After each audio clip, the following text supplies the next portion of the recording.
सीतानाथसमारम्भां रामानन्दार्यमध्यमाम् अस्मदाचार्यपर्यन्तां वन्दे श्रीगुरुपरम्परां। नमो जनभाषायै संस्कृताय मित्राणि। श्रीगुरवे नमः। महाकवि शूद्रक और अग्निमित्र की राजधानी विदिशा से मैं तेजेंद्र आचार्य आप सभी का पुनः स्वागत करता हूँ। पिछले कुछ सप्ताहों से हम जो गुरुवार विशिष्ट व्याख्यान हैं उसकी वीडियोस नहीं डाल पा रहे हैं। कुछ समय की कमी थी और परीक्षाएं भी चल रही थी, है ना। तो विषय कई हैं हमारे पास, विषयों की कमी नहीं है, विषय नए नए मिलते ही जा रहे हैं। वर्तमान में मैंने एक वीडियो देखी, कुमार विश्वास की थी, तो कुमार विश्वास की वीडियो से मुझे एक विषय की जानकारी मिली। यद्यपि बहुत सारे हिंदू भी इस चीज़ को मानते हैं, कुमार विश्वास भी हिंदू हैं, ऊपर से ब्राह्मण हैं, और ब्राह्मण होकर ही ऐसी गलत अफवाहें जानकारियां दे रहे हैं जो धर्म के लिए गलत हैं। देखिए, वर्तमान में हिंदू किस स्थिति पर हैं कि उन्हें ऐसे कथावाचक चाहिए जो गवैये हों, अर्थात जो अच्छा गा लेता है वह ही अच्छा कथावाचक है, भले ही उसको शास्त्र का बिल्कुल भी ज्ञान ना हो, है ना। शास्त्र शून्य व्यक्ति ही वर्तमान में कथावाचक है। लगभग 95% कथावाचक ऐसे हैं, 95% कथावाचक ऐसे हैं जिनको शास्त्र का शून्य ज्ञान है पर गा मधुर लेते हैं, है ना। और साथ में स्त्री स्वभाव के हैं, है ना, उनमें स्त्री स्वभाव स्पष्ट झलकता है भाई। दाढ़ी मूछ विहीन, है ना, लंबे लंबे बाल हैं, दाढ़ी मूछ से विहीन है। अरे मूछ तो तब कटवाते हैं जब आपके पिताजी रहते नहीं हैं, पर वो तो बिन पिताजी के रहते हुए भी कटवा रहे हैं। तो ऐसे कैसे दुष्ट दुराचारी कथावाचक बन चुके हैं। और वो हमारे एक व्याकरण वाले गुरुजी हैं अरुण पांडे, वह कहते हैं कि कथाकार नहीं है व्यथाकार हैं। ये लोग व्यथाएं सुनाते हैं, कथाएं कम सुनाते हैं, व्यथाएं अधिक सुनाते हैं। तो ऐसे व्यथाकारों से बचकर रहिए। जो वास्तविक कथाकार हैं, जिनका लक्षण मिलता हो, विरक्तो वैष्णवो विप्रः, है ना, वेद शास्त्र विशुद्धिकृत, ऐसे व्यक्तियों से ही कथा श्रवण करें, अन्यथा आप भी पाप के भागी हैं और वो तो पापी हैं ही कथावाचक। जो ऐसे, उनको कथावाचक कहने का भी धर्म नहीं है ना। वो तो बन गए होड़ में, जैसे वो स्थिति है। एक श्लोक मिलता है कि उष्ट्राणाम विवाहेषु गीतम गायन्ति गर्धवाः और परस्परम प्रशंसन्ति अहो रूपम अहो ध्वनि। जैसे ऊँटों का विवाह हो तो गीतम गायन्ति गर्धवा, गीत जो हैं गर्धव गाते हैं, गधे गाते हैं, और परस्परम प्रशंसन्ति, एक दूसरे की प्रशंसा करते हैं भाई कि अरे अहो रूपम अहो ध्वनि। वो कहते हैं कि ये ऊँटों का क्या रूप है। अब देखिए, ऊँट का स्वरूप आपने देखा होगा, कुबड़ निकल रही है ना, लंबी गर्दन है और लंबी टांगे हैं, उसको कहते हैं कि कितना सुंदर स्वरूप है। और फिर वो उधर से ऊँट बोलते हैं कि आपकी क्या आवाज़ है, अहो रूपम अहो ध्वनि। तो ऐसे परस्परम प्रशंसा कर रहे हैं। यह गर्धव और खर करभ न्याय है यह, ठीक है ना। एक प्रकार से उष्ट्र और जो गर्धव हैं उनके न्याय के अनुसार, उस न्याय के अनुसार यहाँ पर भी कथावाचक और उनके श्रोता एक दूसरे की प्रशंसा करते हैं। वो श्रोताओं की प्रशंसा करते हैं कि श्रोता बैठे हैं 3 घंटे से। अब श्रोता तो आपके भजन सुनने आए हैं, कथा थोड़ी सुनने आए हैं। श्रोताओं को तो भजन सुनना है ना। वो देखने आए हैं कि भाई क्या है। और श्रोताओं की मैं सुन रहा हूँ कि दिलचस्पी स्त्री कथावाचिकाओं में अधिक है। श्रोता जो है वो स्त्री कथावाचिकाओं से अत्यधिक आसक्त हैं। हमारे कुछ कथावाचक मित्र भी हैं, वो ऐसी सूचना बताते हैं हमारे लिए कि भाई उनसे कथा ना करवा कर लोग पूछते हैं कि आपके संपर्क में कोई स्त्री कथावाचिका हो तो उससे कथा करवाएंगे हम। मतलब लोगों की स्त्री कथावाचिका के प्रति इतनी आसक्ति हो चुकी है। तो आप कथा सुनने जा रहे हैं या कुछ और चीज़ के लिए जा रहे हैं कथा में, तो इतनी हम लोग गिर चुके हैं, हिंदुत्व का इतना पतन हो चुका है, इतना ह्रास हो चुका है, यह हम समझ लीजिए। मैं भी उसी ज़मीनी स्तर पर ही हूँ, ऐसी बात नहीं है कि हम कोई अलग हैं। मुझे पता है कि श्रोता के क्या लक्षण हैं, श्रोता कैसे हैं वर्तमान समय के, कथावाचक कैसे हैं, क्योंकि मैं श्रोताओं के मध्य में भी रहता हूँ, कथावाचकों के मध्य में भी रहता हूँ, तो मुझे सब प्रकार की जानकारी है। इसलिए आप ये मत समझिएगा कि मैं मनगढ़ंत बातें कह रहा हूँ। तो ऐसे व्यथाकारों से बचकर रहिए। ऐसे व्यथाकार जो धर्म का ह्रास कर रहे हैं, उन व्यथाकारों से बचकर रहिए। अच्छे प्रकार के जो कथावाचक हैं उन्हें सुनिए। इसके लिए एक अच्छा उदाहरण मिलता है जो हमारी भागवत में उदाहरण मिलता है, जहाँ पर अगर कोई गलत कथावाचक मिल जाए तो वह अच्छी बातों को भी बुरा दर्शन दिखा देता है ना, बुरा उसमें दर्शन करा ही देता है।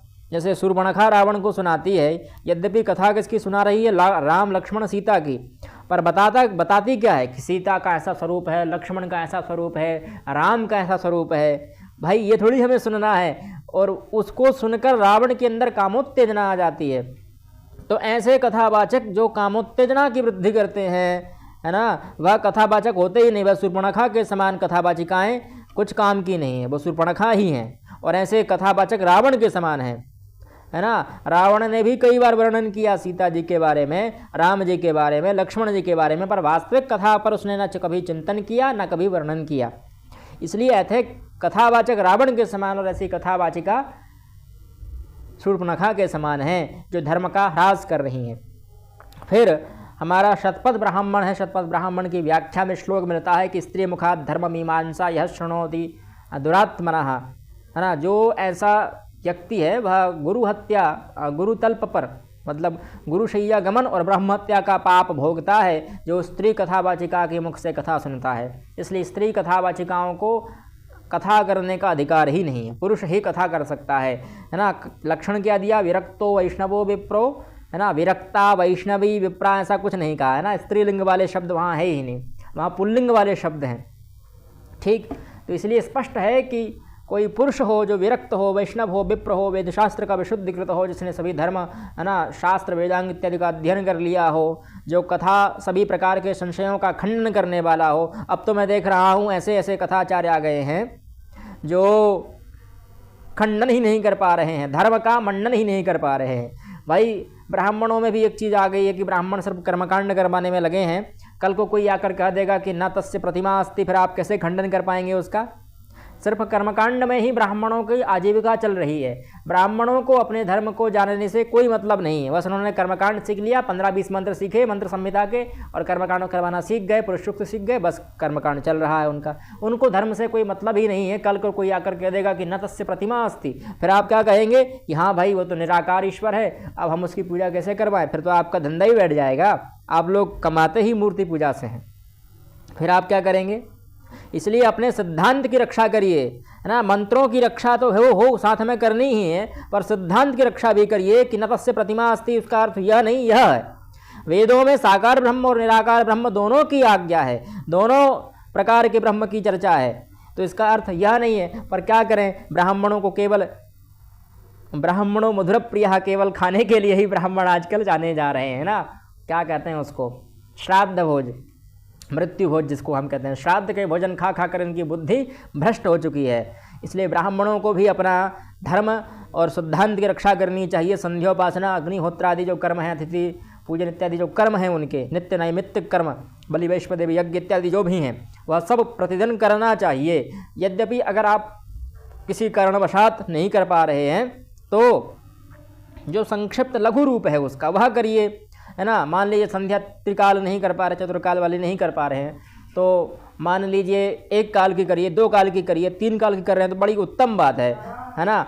अपने स्तोत्र स्तुतियों का पाठ करें, पर वह भी नहीं कर पा रहे हैं। ब्राह्मणों को केवल कर्मकांड से ही लाभ। चलिए विषय पर आते हैं। सबसे पहले आप यह वीडियो देखिए, इसमें यह क्या वर्णन करते हैं, उसके बाद हम खंडन करेंगे।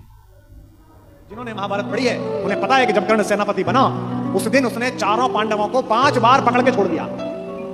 भीम तो उसके रथ के आगे आके नृत्य करने लगा गुस्से में रोता हुआ कि मुझे अपमानित करके छोड़ता है, मैं क्षत्रिय हूं, मेरा वध कर मुझे मार दे।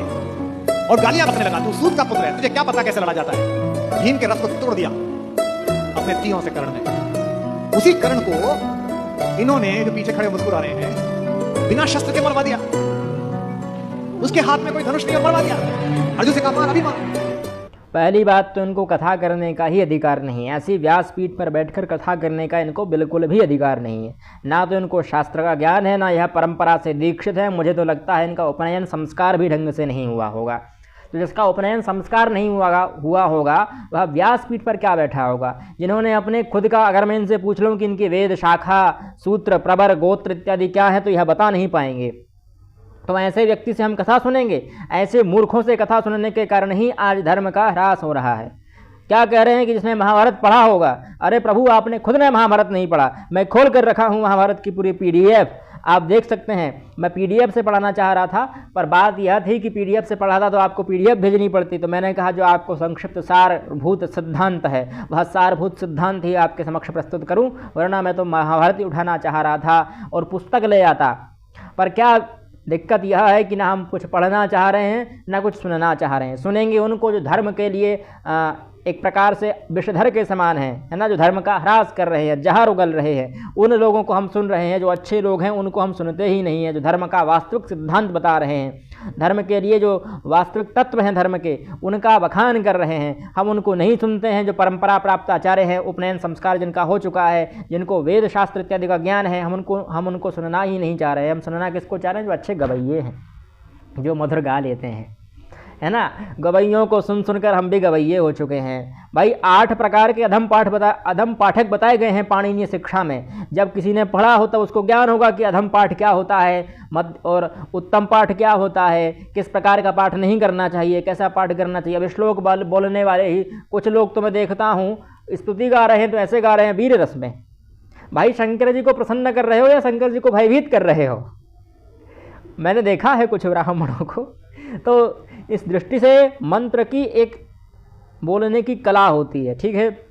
उसका जो नियम है, कोई अनुष्टुप में है तो अनुष्टुप के ही प्रकार से बोलिए। अब अनुष्टुप को आप शार्दुल विक्रीडित में बोलेंगे तो दिक्कत तो आएगी ही। अब कोई जो बिल्कुल नमस्कारात्मक मंगलाचरण है उसको भी ऐसे भयंकर तरीके से बोल रहा है कि यावत तोय धरा धरा धर धरा धारा धरा भूधरा यावत चारु सुचारु चारु चमरम चामी करम चामरम। भाई इससे क्या मिल जाएगा? यस्याग्रे तु द्राट द्राट द्रतुर ममलम तंट तंट तंटतम, ये बोलने में लगे हुए हैं। अरे भाई यह शिव जी को नमस्कार कर रहे हैं, शिव जी को भयभीत कर रहे हो। अब शिव जी भयभीत नहीं होते, पर प्रयास इन लोगों का वही है कि शिव जी भयभीत हो जाएं। वीर रस में अरे वीर रस है ही नहीं भाई, नमस्कार कर रहे हैं आप, तो इनको कुछ जानकारी है ही नहीं। और ऐसे लोगों को लोग महिमा मंडित, अरे बहुत सुंदर गा लिया, बहुत सुंदर गा लिया, क्या गाया है, क्या गाया है, क्या बोला है, क्या बोला। बस लोग लगे हैं वही अहो रूपम अहो ध्वनि उष्ट्राणाम विवाहेषु गीतम गायन्ति गर्दभा, वही स्थिति बन जाती है। चलिए आते हैं, अब यह कह रहे हैं कि महाभारत के जब कर्ण सेनापति बना, ठीक है, तो भैया ठीक है कर्ण सेनापति बनाया। जब कर्ण सेनापति कब बना वो आपको बता देते हैं, कर्ण पर्व में ही उल्लेख है कर्ण को सेनापति बनाने का। अब देखिए, ये संक्षिप्त वृत्तांत सुनाया संजय ने, फिर उसके बाद विस्तृत वृत्तांत चलता है। तो सेनापति बना कर्ण, है ना। अब यह पहला ही दिन है सेनापति बनने का। उन्होंने कहा कि पहले दिन ही चारों पांडवों को 4 बार पराजित कर दिया उसने। तो इसमें कर्ण के सेनापति बनाने का उल्लेख मिलता है, ठीक है, और उसके वध का भी संक्षिप्त वर्णन करते हैं, फिर उसका विस्तृत वर्णन भी होगा, ऐसी बात नहीं है। अब देखिए, जो आगे चलते हैं, प्रथम दिन कहाँ से प्रारंभ होगा। कर्ण को सेनापति बनाने का प्रस्ताव दिया अश्वत्थामा ने और सेनापति के रूप में उसका अभिषेक हुआ। अब कह रहे हैं प्रथम दिन ही उसने 4 पांडवों को पराजित कर दिया। 4 पांडवों से तात्पर्य लीजिएगा अर्जुन को छोड़कर बाकी के पांडव, ठीक है। और कितनी बार? 5 बार। भाई मैं तो सुनकर ही मैंने कहा यार कि यार भाई कैसे आदमी हैं ये। कह रहे हैं कि 5 बार पराजित कर दिया। एक योद्धा को 1 बार पराजित करना ही बहुत कठिन होता है, उसको 5 बार कैसे पराजित कर दिया, वो भी पांडवों जैसा योद्धा। बड़ी ही मूर्खता है। चलिए देखते हैं क्या हुआ था उस दिन। अब देखिए, ये सेनापति में युद्ध के लिए प्रस्थान हो चुका है और व्यूह निर्माण हुआ। कौन सा व्यूह बनाया? तो मकर व्यूह बनाया। पांडवों ने अर्धचंद्राकार व्यूह की रचना की और युद्ध प्रारंभ हो गया। दोनों सेनाओं के मध्य घोर युद्ध और भीमसेन के द्वारा क्षेमपूर्ति का वध। अभी करने के बारे में कोई चर्चा नहीं आई है। फिर दोनों सेनाओं का परस्पर युद्ध, सात्यकी के द्वारा बिंद और अनुबिंद का वध। ये संक्षिप्त वर्णन है, अब विस्तृत कहाँ पढ़ाते हम आपके लिए। फिर द्रौपदी पुत्र श्रुतकर्मा और बिंद प्रतिबिंद द्वारा क्रमशः चित्रसेन और चित्र का वध।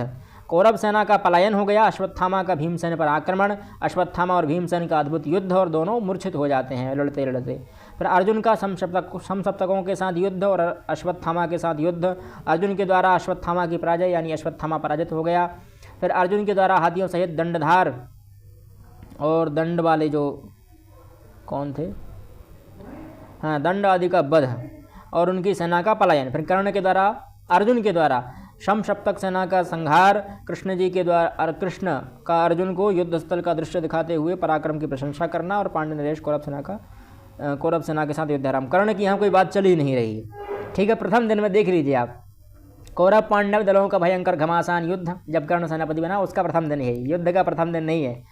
अब यहाँ पर गज सेना का आक्रमण, पांडवों द्वारा पुंड्र की पराजय, बंगराज अंगराज का वध, है ना, गज सेना का विनाश, सहदेव के द्वारा दुशासन की पराजय, नकुल और कर्ण का घोर युद्ध। अब यहाँ आता है, ठीक है, नकुल और कर्ण का घोर युद्ध, कर्ण के द्वारा नकुल की पराजय, ठीक है, इसे हम स्वीकार करते हैं। आगे हम आपको बताएंगे, वहाँ पर भी उसका भी मैंने बताई है वीडियो, क्या कहते हैं उसको, स्क्रीनशॉट लिया है। फिर युयुत्सु और उलूक का युद्ध, युयुत्सु का पलायन, शतानिक, धृतराष्ट्र, श्रुतकर्मा इत्यादि, ये सब मतलब यहाँ कर्ण की कोई बात नहीं है। फिर कृपाचार्य से धृष्टद्युम्न का भय, कृतवर्मा के द्वारा शिखंडी की पराजय, अर्जुन द्वारा श्रुतंजय, सौश्रुति, चंद्रदेव, सत्यसेन आदि महारथियों का वध, ऐसे बताते जाते हैं। दुर्योधन और युधिष्ठिर का युद्ध, दुर्योधन की पराजय यानी युधिष्ठिर जीत गए, ठीक है। उभय पक्ष की सेनाओं का अमर्यादित भयंकर संग्राम, फिर युधिष्ठिर के द्वारा दुर्योधन की पुनः पराजय हो गई। सात्यकी और कर्ण का युद्ध, यहाँ कोई नियम वो नहीं लिखा है कि जीत किसकी हुई। फिर अर्जुन के द्वारा कौरव सेना का संहार और पांडवों की विजय, यानी रातों रात्रि तक पांडवों की विजय हुई। कर्ण के द्वारा जब प्रथम सेनापतित्व का प्रथम दिन रहा कर्ण के सेनापति में, उसमें विजय किसकी हुई? पांडवों की विजय हुई, यानी कर्ण के सेनापति बनाने का कोई लाभ नहीं हुआ।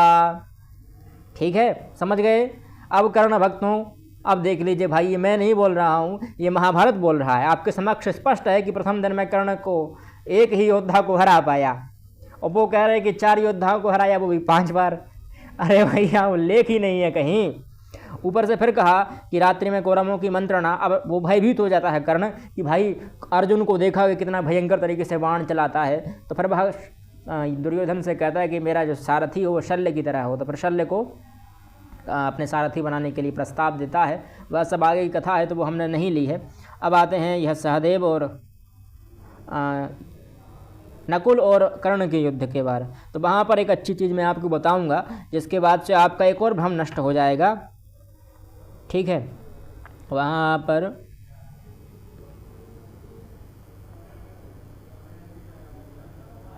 ये देखिए, महाधनुर्धर कर्ण ने शिला पर तेज किए हुए स्वर्णमय पंख वाले बाणों से नकुल के धनुष को काटकर उन्हें 30 बाणों से पीड़ित कर दिया, यानी उस पर 30 बाण मारे। फिर उसके बाद धरती को छोड़कर वह जल पी लेते हैं। उसी प्रकार उन बाणों ने नकुल का कवच छिन्न भिन्न करके युद्धस्थल में उसका जो रक्त पी लिया था। यानी बहुत भयंकर युद्ध चल रहा था दोनों के मध्य में। कर्ण ने 70, उधर से भी बाण चल रहे थे, एक दूसरे पर बाण मार रहे थे लगातार। कोई 73 चला रहा है ना, स्वर्णमय पंख वाले। फिर धनुष को काट कर नकुल के धनुष को फिर से काट दिया और बाणों से पीड़ित कर दिया, है ना। फिर छिन्न भिन्न कर दिया नकुल के पीठ वाला। अब देखिए यहाँ पर, तत्पश्चात नकुल ने सोने की पीठ वाला दुर्जय धनुष में हाथ लेकर कर्ण को 70 और उसके सारथियों को 3 बाण से घायल कर दिया, यानी उस पर भी बाण चलते रहे। देखिए, वीर दोनों हैं, ऐसा नहीं कह रहा हूँ कि कर्ण भी कोई कमज़ोर था अथवा नकुल कमज़ोर था। दोनों परस्पर के योद्धा थे, अब लड़ रहे हैं। उसमें हार जाना और जीत जाना कोई बड़ी बात नहीं है, पर 5 बार हार जाना यह बहुत बड़ी बात हो जाती है। ठीक है, तो इसमें को हमें देखकर बहुत दुख हुआ, ऐसी जो यह अफवाह फैला रहे हैं। फिर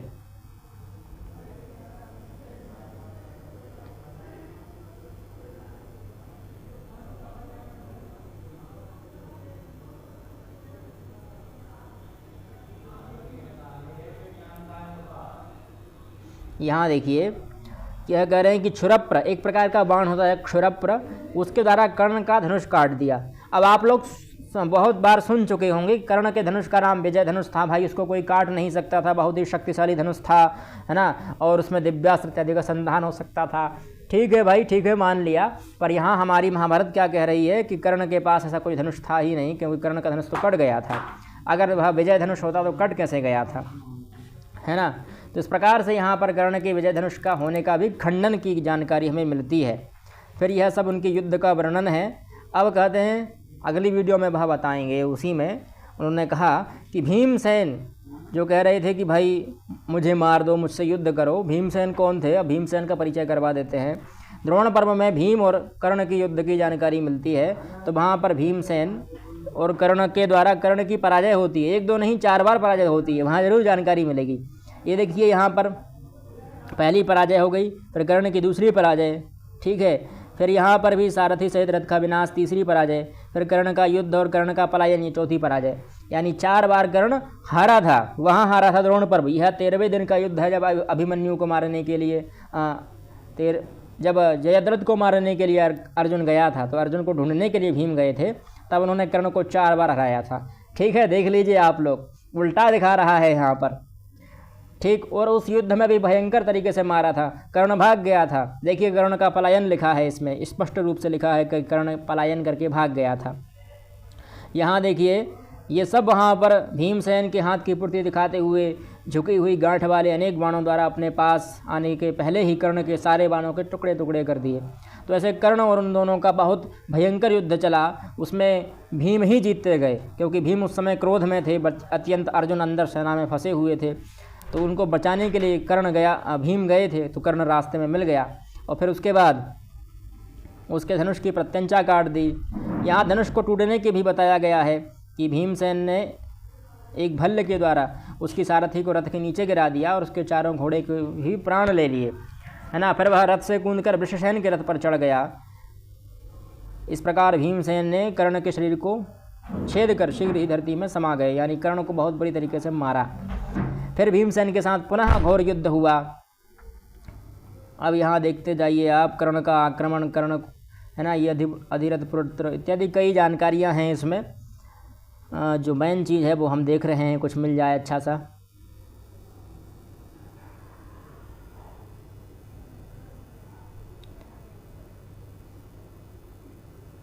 अब देखिए कर्ण यहाँ पर घबरा गया था भाई कि अब मैं क्या करूँ, विह्वल हो उठा, मतलब घबरा गया। और महान भय के कारण उसको भय हो गया भीमसेन से, इसलिए शीघ्रगामी घोड़ों की सहायता से वह भाग निकला। और यह गीता प्रेस गोरखपुर ने एक चित्र भी दिया है। यह रहे हमारे भीमसेन और यह कर्ण है जो भाग रहा है। देखिए उस तरफ उसका रथ और घोड़े हैं, है ना। ये भीमसेन यहाँ खड़े हुए हैं जो कर्ण पर बाण चला रहे हैं। तो कर्ण भाग गया था भीमसेन से देखकर, है ना। ये देखिए यहाँ पर उन्होंने जीवित छोड़ दिया है, यहाँ उन्होंने कर्ण को जीवित छोड़ दिया है। अगर वो चाहते तो कर्ण को यही मार सकते थे, पर उन्होंने क्यों नहीं मारा?